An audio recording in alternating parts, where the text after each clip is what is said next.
Mon salon de coiffure était dans un cimetière. Voici mon histoire.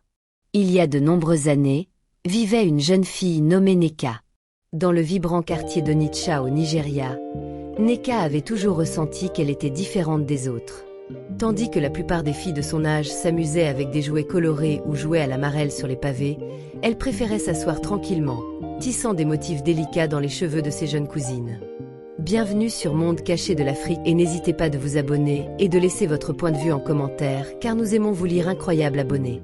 Ce qui avait commencé comme un passe-temps devint rapidement un talent reconnu.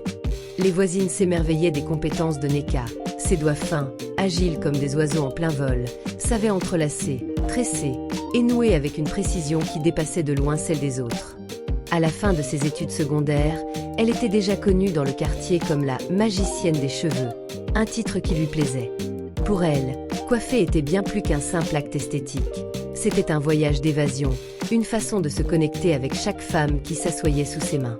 Chaque mèche qu'elle manipulait semblait porter les peines et les joies de chacune, et en partageant ces moments, elle réussissait à alléger leur cœur.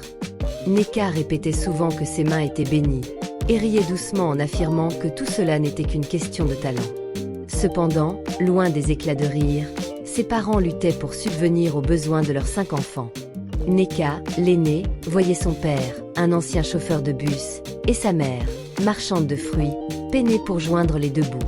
Elle savait qu'elle devait utiliser ses talents de manière pratique et réfléchie. Alors qu'elle avait terminé ses études et que l'université ne lui était pas accessible à cause des coûts, elle décida d'affiner davantage son savoir-faire. À ses 23 ans, Nneka était devenue un nom bien respecté dans le secteur de la coiffure. Elle se déplaquait d'une maison à l'autre, répondant à des commandes, souvent sollicitées longtemps à l'avance. Les femmes la suppliaient de bloquer des dates pour leur mariage, d'autres l'attendaient pour l'anniversaire de leur fille. Certaines nuits, elle trouvait à peine le temps de dormir, mais la satisfaction de ses clientes compensait souvent son épuisement. Son rêve ambitieux était de posséder son propre salon, un endroit où les clients viendraient à elle plutôt que l'inverse. Elle confiait à sa sœur, Chika, qui venait parfois l'aider, qu'elle rêvait d'un espace lumineux, empli de couleurs et de rires. Chika, toujours pleine d'espoir, lui faisait comprendre que sa notoriété pourrait attirer encore plus de clients. Mais, comme on le sait bien, rêver est souvent plus facile que de transformer ses rêves en réalité tangible. Louer un local dans Onitsha n'était pas une mince affaire. Les prix étaient exorbitants, et les économies de Nneka, bien que modestes, semblaient dérisoires face à la réalité du marché.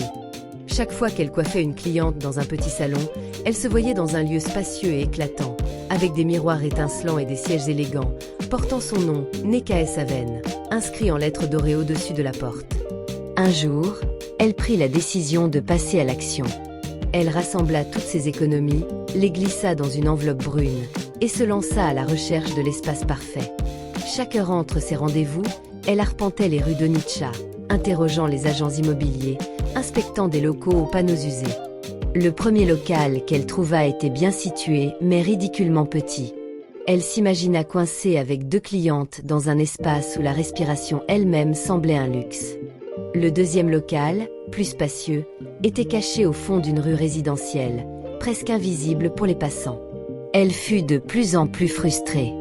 Les semaines passèrent, et l'excitation initiale la céda à un profond désespoir. Un soir, exténuée et prête à abandonner, elle s'effondra sur son lit. Pourtant, une lueur d'espoir germa en elle. Se disant que son heure viendrait, elle se leva un après-midi particulièrement chaud après avoir coiffé une mariée et remarqua un grand espace en bordure d'une rue animée.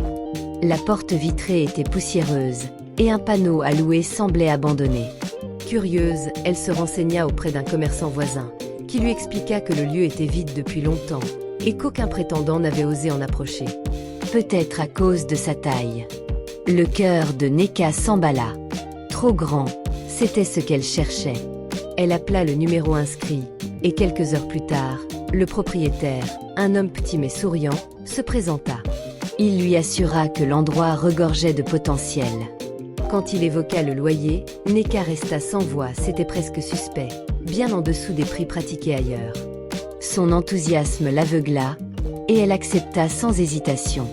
Cette nuit-là, elle regagna son domicile avec un sourire éclatant. Elle était convaincue d'avoir fait le bon choix. Ainsi, Neka devint la fière locataire d'un vaste espace sur l'une des rues les plus fréquentées d'Onitsha. La transformation fut rapide. Avec l'aide de ses frères, de Chika et de précieux amis, elle nettoya et meubla le local.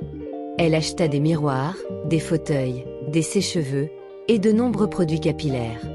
Lorsqu'enfin l'enseigne Neka Saven fut fixée au-dessus de la porte, une larme de joie perlait sur sa joue. Elle se remémorait les temps difficiles, se promettant de réussir tout en se discréditant elle-même. Les clientes affluèrent rapidement, impatientes de célébrer cette nouvelle étape. Elles appréciaient son talent et sa douceur, et bientôt, la rumeur se répandit dans Onitsha. La suite semblait écrite dans les étoiles.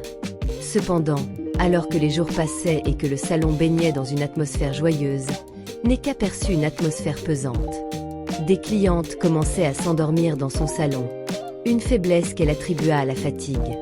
Ce qui l'inquiétait davantage, c'était la rapidité avec laquelle ses travaux se finissaient. Ce qui, auparavant, lui prenait des heures, était maintenant accompli en quelques minutes.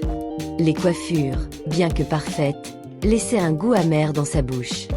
Les femmes se réveillaient souvent en s'exclamant qu'elles n'avaient fermé les yeux qu'un instant. Une cliente, amusée, lui fit même remarquer que son salon devait être imprégné d'une magie spéciale. Neka, bien que flattée, ressentait une étrange sourde inquiétude. Un soir, alors qu'elle balayait le sol après le départ de sa dernière cliente, elle entendit un sanglot lointain.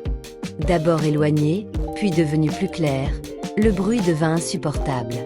C'était comme une mélodie silencieuse qui la paralysait. Son cœur battait plus vite, et elle se précipita dehors pour vérifier. Rien. Tout semblait paisible, malgré l'animation de la rue. En rentrant, le son du sanglot résonnait encore dans ses oreilles, comme un écho persistant. Cette nuit-là, tandis qu'elle tournait et se retournait dans son lit, la tristesse qui émanait de cet inconnu la hantait. Les jours qui suivirent, ses pleurs devinrent réguliers.